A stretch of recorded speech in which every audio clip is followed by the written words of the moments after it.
I'm Renee. And I'm Anthony, and we are the voices, healers, and channelers behind Blue Soul Earth. We connect to higher levels of consciousness to bring forth divine energies, to heal and to teach ancient wisdom.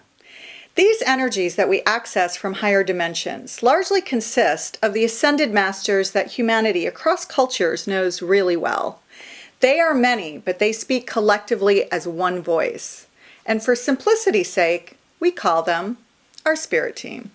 How we channel as a couple is very unique. The energies we channel come down through Renee's crown chakra, through her solar plexus, into my solar plexus, and then back up through my crown chakra, and it forms a three-dimensional triangle that's used to heal and to teach. These energies flow through us a bit like an infinity 8. The symbolism behind why and how this happens is actually pretty profound. It's actually accessing divine feminine and divine masculine energies, weaving them together to form one energy to heal and to teach. We will be channeling different topics in roughly 10 to 15 minute segments that will be part of our Blue Soul Wisdom series. So if you're just starting out on your spiritual journey, or if you'd like to access higher levels of consciousness, or you'd like to take your healing practice to the next level, then join us. Thank you. Hi, I'm Anthony. And I'm Renee. And we're here tonight to talk about disengaging from fear and connecting to a higher vibrational frequency in which to bring more inner joy and love into your life. This evening we will be channeling our spirit guides and speaking about inner love, inner peace, and inner joy. We will also be referencing some words from Paul Selig's book, The Book Mastery. Christ consciousness is a universal consciousness of love energy that surrounds all of us and that we all have access to. And I will be going into a trance.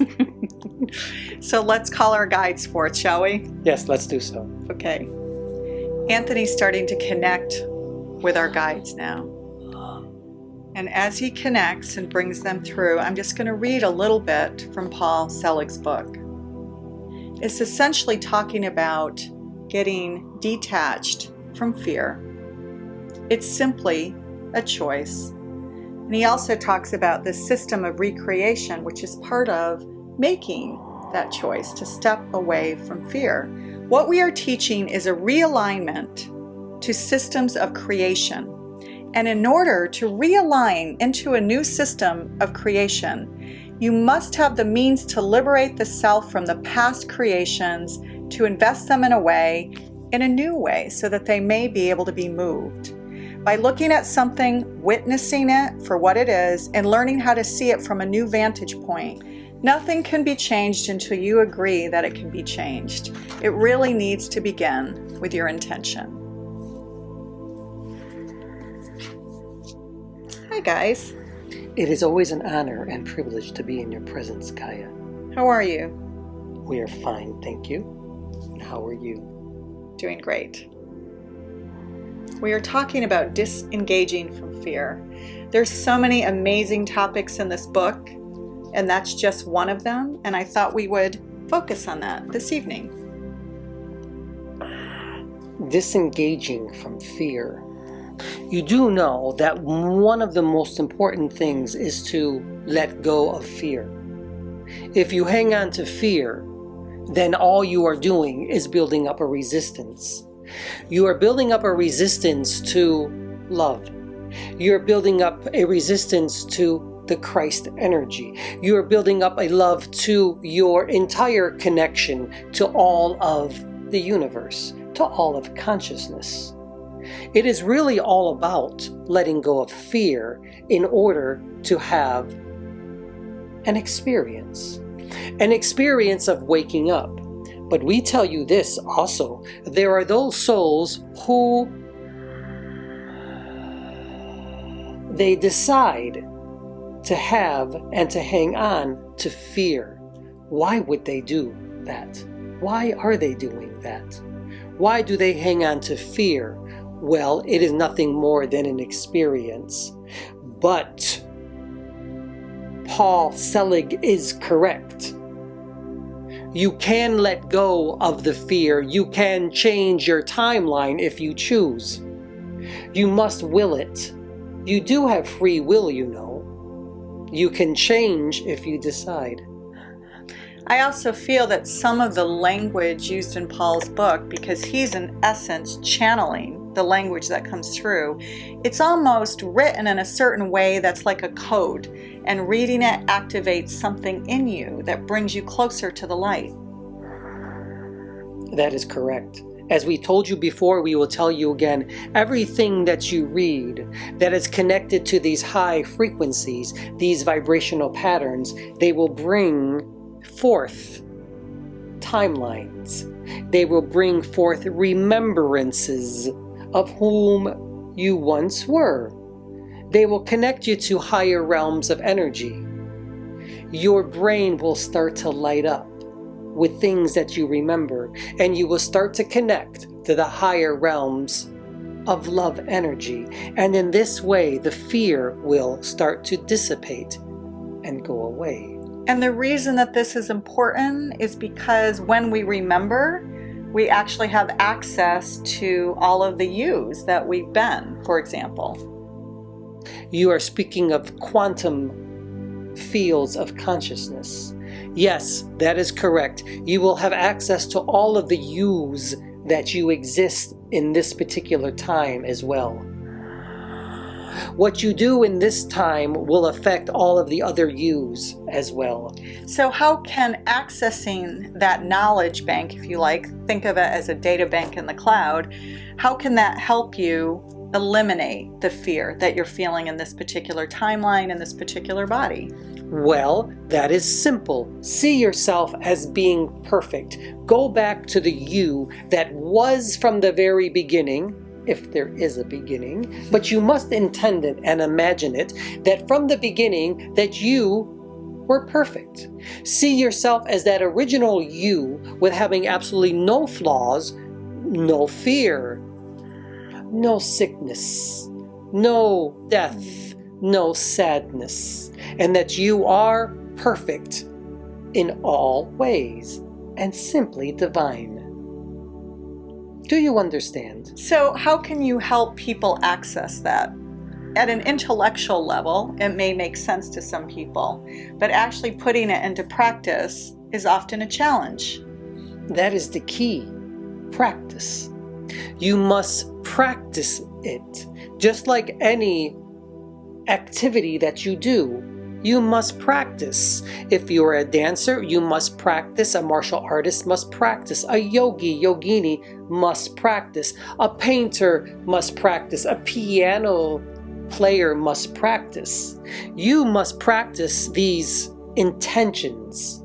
You must practice at putting yourself at these higher vibrational patterns, these higher frequencies. And how do you do that? You do that by reading books like this. And you do this by reading books on higher consciousness. And most importantly, you must be with others that are like you, that are vibrating at these high frequencies. And what about going inward, using meditation and other modalities? Going inward is good. And we tell you this, every day you should take time to meditate. Meditate, sit for 5, 10, 15 minutes if you will. Surround yourself with incense, things that smell good, beautiful objects, gods and goddesses if you will. It doesn't matter. But meditate. As you go inward, you slow your breath. You slow the frequencies. And in that way, you can go up and out and connect to the spirit guides. In this way, every time you meditate, you're connecting to higher realms. And most importantly, you are connecting to us, your spirit guides. And to your higher self. I think we thought in the past that if we didn't sit correctly, we didn't sit for a correct amount of time or even hold our hands in the correct way, that we weren't meditating correctly. And I think the key moving forward is that there are many, many ways to meditate, including walking meditations Or one of the things I do is sit on a paddleboard and look out into the water, and I calm my mind that way. So can you speak to people who don't meditate in the traditional way and how they can connect to these higher dimensional realms, including their higher self? Let us say this. Get rid of your cell phones when you are meditating. If you cannot sit, then jog, but jog with nothing. If you cannot sit, then walk, but walk with nothing. If you cannot sit, then swim, and swim with nothing. The most important thing is that you connect, and that you connect with nature as well. That is another form of connecting to higher realms. If you cannot sit, do it that way. But what you must do is that you must let go of everything and surrender. Surrendering is the most important thing, because when you surrender, you let go of your fear, and you let go of the ego, and you allow us to come in and speak with you. Can you talk about how cell phones and 5G interfere with their ability to connect, to calm the mind, and obviously to let go of fear as part of that process? First, we will speak to you about the process of listening to something. When you listen to something on your phone, through your earbuds, earphones, what is going on is that your mind is being occupied by something, by sound, and it's creating images for you. You are being occupied. Your brain is functioning at a wavelength where you cannot connect to us. Now, take that phone away from yourself, remove the earbuds and remove the headphones. All you have now is you. Just yourself. And when you are doing that, you will find your breath, you will listen to your heart, and in that way you will start to connect. It is very, very important that you lower your breath. If you are jogging, listen to your breath, hear your heart, and focus on something higher than yourself. Now, you want to speak about the 5G. These are things that interfere with us. They are frequencies that cut us. They interfere with our ability to communicate with you. That is why you must take the 5G, use it only for an ability to communicate virtually. But take it out of your bedrooms. If you are going to have it only in one place, where your office is, perhaps. Because these frequencies are interfering with higher realms of knowledge. And there are those who wish for you not to connect. But that is a topic For another time. for another time. It is time for us to go. Thanks, guys. This was a great discussion. We thank you for having us and receiving us, and we thank you as well. Be of peace, know peace, and give it to others. Om Shanti Shanti. Om Shanti Shanti. Time to go. Yes. So as our guides leave now, Anthony will shortly return to us back to the here and now, back on the earth plane in 3D. Our guides are now leaving.